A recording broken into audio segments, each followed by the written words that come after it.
Revenge films. My name is Melissa. I was blessed with 3 children who are my treasure.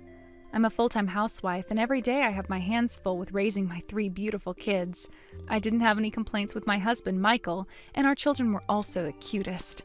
However, in my life, there was just one thing that was troubling me, and that was that my sister-in-law and father-in-law would often come over to the house and bully me. My husband came from a family of investors. My father-in-law was an old-school type that cared a lot about education. His whole life, he solved everything with his job and money, and that's why when his son Michael didn't go to college after graduating from high school and chose to become a hairstylist, and as his wife, he also didn't think highly of me either. On the other hand, my sister-in-law Karen graduated from a top-class university, but she struggled to get a job after graduating and was never able to find a decent job. After that, she was messing around for years, and she finally got married just before the age of 40.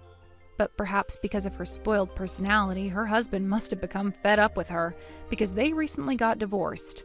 Right now she lives at their family house with her parents and her child, but every now and then they would come over to our house and bully me. Every single day I was being verbally and physically abused by these two. My husband, Michael, didn't know about any of this. They would make fun of me for being a full-time housewife, but there was a reason why I wanted to continue being that. That's because my husband said that he grew up with parents who were always working and never around, and he didn't want his own children to grow up feeling the same loneliness that he felt. Ever since my husband was a little kid, he was raised by the family helper. That's why, to this day, he said that he's never felt the love of his parents, and he always struggled to see happy families around him. On top of that, it felt like being a full-time housewife matched my personality. My family raised me with good home skills. My mother always told me to never compromise on the things that you eat and your surroundings at home. So even though I got married at the young age of 22, I had enough household skills that I didn't have any problems becoming a wife. My mother-in-law was impressed by those household skills to the point where she would sometimes come over and ask me to teach her how to cook. Despite the type of people that my sister-in-law and my father-in-law were, my mother-in-law was a polite person who was always kind to me. When it came to sewing and doing things by hand around the house, she was particularly complimentary. Sometimes when she would come over, I would teach her how to make clothes and we would make them together for my kids. My mother-in-law was learning these household skills from me, but that was because she wanted to teach her daughter how to do the chores after her failed marriage. That's why my mother-in-law was working so hard to learn, but I think it was already too late. My sister-in-law was too busy messing around with the savings of her family money, and she doesn't do anything around the house, nor does she take care of her own child. I feel so sorry for her daughter, I can barely stand it. My father-in-law was the same. To this day, he doesn't know the importance of love and affection.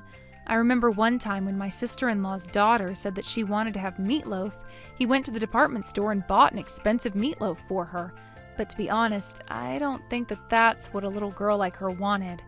Among all of those problems, there were still other things that were troubling me, and that was, in particular, was what my sister-in-law would do. She would often come over to our house unannounced, and then she would steal things out of my house. It's not like my sister-in-law didn't have any money, but because she had 0 household skills, she wasn't able to prepare anything herself for her daughter's school. So things that most parents would prepare for their own children by sewing it themselves, she would steal the finished handmade items from my house. "Oh, perfect! You have a shoe bag. I'm gonna take this with me." Even though she normally raises a hand and becomes physical with me or verbally abuses me, she just wanted to look good in front of others. And since she couldn't sew anything herself, she would take the things that I made and steal as much as she wanted. Of course, that was irritating, but all of these things I could easily make again, so I try not to let it bother me too much. The biggest problem was that she would steal the food that I'd cooked for the family. There was actually one more reason why I insisted on being a full-time housewife, and that's because our middle child, my son, was born with an illness. Because of the medicine that he had to take, he wasn't able to digest certain preservatives or processed foods, and that's why I handmade everything that would go into my children's stomachs from scratch and raw ingredients. Of course, I told my sister-in-law multiple times that even if she were to steal things from my house, that was the one thing I wanted her to stop. However, every time I would talk to her, she would say, Oh, please, it's just some food. Why do you have to complain about it so much? This is exactly why peasants are such a pain to deal with. You're so cheap, even when it comes to food. It's almost like you're a beggar. Even though she was the one coming into my house and stealing whatever she wanted, my sister-in-law didn't have any guilt over it, and I was so frustrated with her.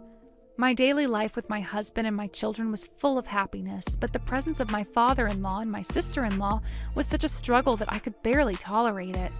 However, days like this suddenly ended one day. It all happened one evening when suddenly my mother-in-law came over to my house. But this time she wasn't alone. She was with my sister-in-law's daughter, our niece. Because it was the middle of the night, my husband and I jolted awake when the doorbell rang. I jumped out of bed and ran towards the front door, and we were shocked to see the two of them standing there. We welcomed them into the warm living room, and my mother-in-law started to tell us what happened. I had already heard that my sister-in-law recently got a new boyfriend, but apparently she discovered that she was pregnant with this man's child, and they were going to be getting married. If that was all there was to the story, it should have been a good thing, but to our disbelief, my sister-in-law felt that the child with her ex-husband was in the way. So even though it was the middle of the winter and it was snowing outside, she threw her daughter outside of the house alone. Because there was a young girl crying outside in the freezing cold alone, one of the neighbors found her and took her in. The neighbor happened to know my mother-in-law, so she put her in her car and brought her over to my mother-in-law's house. My mother-in-law immediately took her granddaughter to the hospital.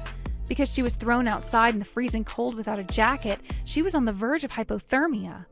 After being treated by the doctor, she said they drove over here. To make matters worse, when she got in touch with my sister-in-law, she had no regret and said, "Huh? What's the big deal? It's not like she died or anything, so it's fine, right? But also, that actually would have been better anyway, because that kid is just getting in the way of my happiness." Apparently that's what she said, and my mother-in-law said that she could feel the blood start boiling in her veins. I can't believe that. How awful. How can anybody do something like that to their own child?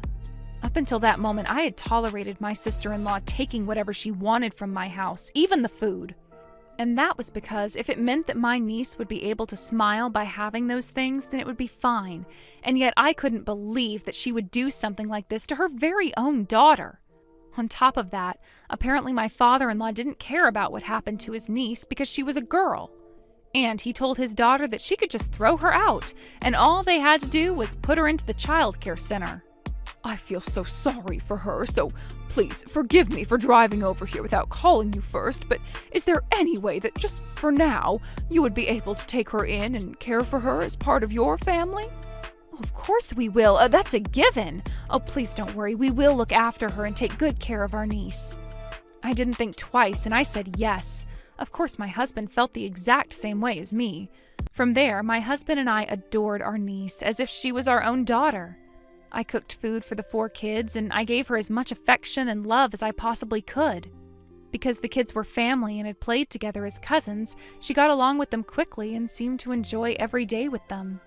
On the other hand, my mother-in-law said she could no longer tolerate her daughter and her husband.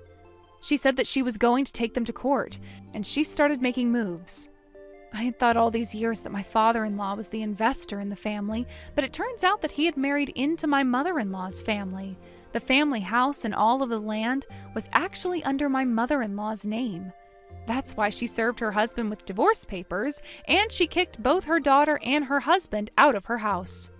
The only reason why the two of them were able to live a life of luxury was thanks to my mother-in-law, so to be kicked out by that person herself meant that there was no future for them. Apparently my father-in-law was complaining and refused to sign the divorce papers. But my mother-in-law was so furious that she refused to listen to a single thing he had to say and quickly threw him out. My sister-in-law was also complaining that as the daughter, she shouldn't have to be treated like this, but my mother-in-law told her that she was going to be disowning her. And with that, she said that they were no longer family. She was no longer her daughter. After that, because my sister-in-law had abandoned custody of her daughter, my mother-in-law helped us to officially adopt our niece and gain full custody of her. At the same time, my mother-in-law changed the inheritance so that all of her family assets would go to my husband and I. Normally, there was money from the inheritance that should have gone to my sister-in-law, but it was already too late for them. When Michael's father and sister found out about that, they threw a tantrum at us, but my mother-in-law chewed them away again. They must have forgotten that all of the rights belonged to my mother-in-law and had gotten carried away with their lives. But they did this all to themselves. After that, the two of them lost everything, and even though up until now they had lived their lives without any struggles whatsoever, they had to move into an old, run-down apartment. For the record, my sister-in-law's fiancé found out that she had thrown out her own child in the freezing cold and tried to kill her, and he called off the engagement. My sister-in-law was so devastated by that she became depressed, and I heard that she had a miscarriage. I do feel sorry about that, but she was the type of person that would willingly leave her own child out in the freezing cold. So I couldn't help but to think that that child was better off not being born to that woman. The next time that the soul of that baby returns, I'm sure it will be blessed with a better mother. My sister-in-law was only ever thinking about herself from the very beginning until the very end. After that, she no longer had any money, nor did she have a partner. She tried to get a job, but of course her personality hadn't changed and she would get fired immediately.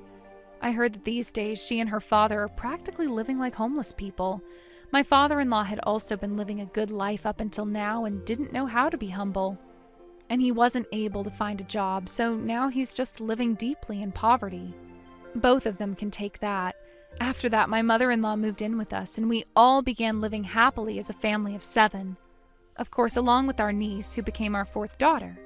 Because she now has me and my husband and my mother-in-law, we're not going to let our daughter have to feel that kind of sadness ever again. How was today's video? If you enjoyed it, please subscribe, like, and leave a comment. Stay tuned for more.